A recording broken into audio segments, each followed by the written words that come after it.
El edificio se alzaba imponente, una estructura de concreto y vidrio que parecía absorber la luz de la luna, dejando a su alrededor una penumbra inquietante.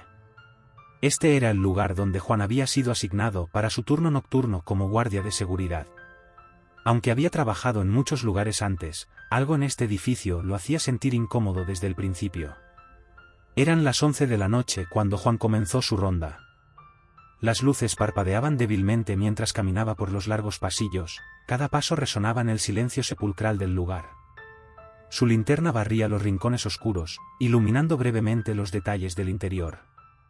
Mientras ascendía por las escaleras hacia los niveles superiores, una sensación de inquietud comenzó a apoderarse de él. Los susurros del viento parecían transformarse en murmullos siniestros, y las sombras jugaban en las esquinas de su visión. En una de las rondas, cuando estaba inspeccionando un área aparentemente desierta, algo llamó su atención. Un movimiento fugaz, apenas perceptible, pero suficiente para hacer que su corazón se acelerara. Se detuvo en seco, con la respiración entrecortada, y dirigió la luz de su linterna hacia la dirección del movimiento. Allí, en la distancia, vio una figura femenina vestida de negro. Su rostro estaba oculto en las sombras, pero Juan podía sentir su mirada penetrante clavada en él. Un escalofrío recorrió su espina dorsal mientras la figura se desvanecía en la oscuridad, como si nunca hubiera estado allí. Tragando saliva con dificultad, Juan decidió que debía ser su imaginación jugándole una mala pasada. Continuó su ronda, tratando de sacudirse la sensación de malestar que lo había invadido. Pero conforme avanzaba, los encuentros con las figuras vestidas de negro se volvieron más frecuentes. A veces veía a la misma mujer, otras veces distinguía la silueta de un hombre alto y esbelto. Siempre observándolo desde las sombras, siempre desapareciendo antes de que pudiera acercarse lo suficiente para identificarlos.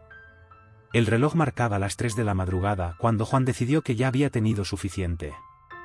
Estaba convencido de que algo extraño estaba sucediendo en ese edificio, algo que no podía explicar con lógica.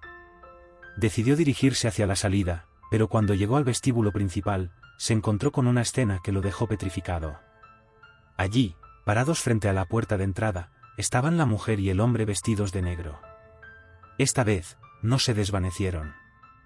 Sus ojos brillaban con una intensidad sobrenatural, y una sonrisa maliciosa se dibujaba en sus rostros. Juan retrocedió instintivamente, buscando una ruta de escape. Pero cada pasillo parecía conducir a la misma conclusión: no había salida. El edificio se había convertido en una prisión oscura y terrorífica, y Juan estaba atrapado en su interior. Desesperado, corrió por los pasillos, sintiendo el aliento frío de sus perseguidores en su cuello. Cada esquina que doblaba parecía llevarlo más profundamente en la oscuridad, más lejos de la esperanza de escapar. Finalmente, cuando creía que ya no podía seguir adelante, llegó a una habitación que no reconocía. Las paredes estaban cubiertas de extraños símbolos y escrituras en un idioma que no podía entender. En el centro de la habitación, había un altar oscuro, adornado con velas parpadeantes y objetos misteriosos. Sin pensarlo 2 veces, Juan se abalanzó sobre el altar, buscando desesperadamente algo que pudiera ayudarlo a escapar de esa pesadilla. Fue entonces cuando sintió una presencia detrás de él, la misma presencia ominosa que lo había estado acechando toda la noche. Con el corazón en la garganta, se volvió lentamente para enfrentar a sus perseguidores. Pero lo que vio lo dejó sin aliento. La mujer y el hombre vestidos de negro no eran humanos en absoluto, eran entidades oscuras y retorcidas, con ojos que brillaban como brasas ardientes en la oscuridad. Sin una palabra, las criaturas se abalanzaron sobre él, envolviéndolo en una oscuridad espesa y sofocante. Juan gritó, pero su voz se perdió en el vacío mientras era arrastrado hacia lo desconocido. Y así, en esa noche interminable, Juan se convirtió en una víctima más de los horrores que acechaban en el edificio misterioso, su destino sellado por fuerzas que nunca podría comprender. Nunca se supo qué le sucedió a Juan, ni se encontraron rastros de su paradero. Algunos dicen que todavía deambula por los pasillos del edificio, condenado a una eternidad de sufrimiento y oscuridad. Otros prefieren no hablar del tema, temerosos de despertar a los mismos demonios que se cobraron la vida de Juan. Lo único que queda claro es que el edificio misterioso guarda secretos que nunca deben ser revelados, y que aquellos que se aventuran en sus sombras corren el riesgo de perder mucho más que su cordura.